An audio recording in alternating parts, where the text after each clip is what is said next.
Hi, this is Alex from Minute Earth. Jet planes are basically flying fuel tanks with seats. At takeoff, as much as 45% of their total weight is jet fuel, which makes sense when you consider that to carry each passenger on a 7-hour flight requires burning 125 kilograms of jet fuel.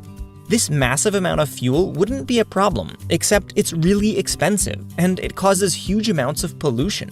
So we might want to replace jet fuel with something else, but that's really hard.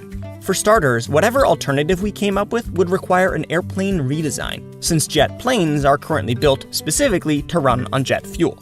But even ignoring that serious challenge, most alternatives to jet fuel aren't energetic enough. Jet fuel has a high specific energy, meaning it contains a lot of energy for how heavy it is. Yet planes still need a lot of it because they need to be able to fly literally around the world.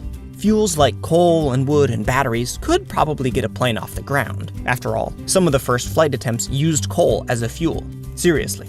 But a plane wouldn't be able to carry enough of them to power a long-haul flight. Other fuels like natural gas, propane, butane, and hydrogen hold enough energy for their weight, but since they're gases, they take up more space and require big, heavy storage containers that would wipe out any benefit from flying with a lighter fuel.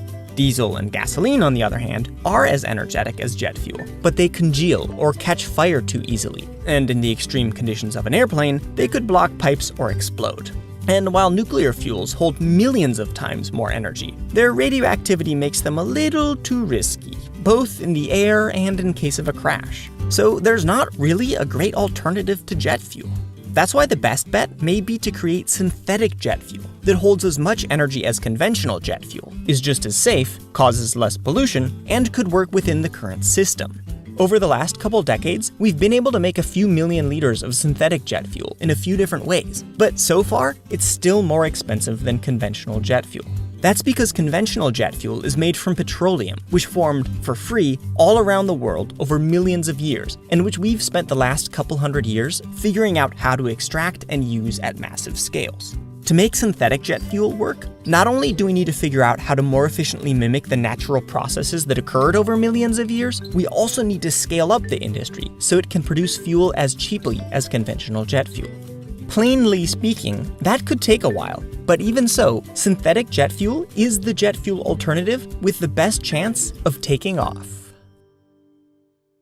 This video was made in partnership with Bill Gates, who, through Breakthrough Energy, is working to expand clean energy investment and support the innovations that will lead the world to net zero carbon emissions.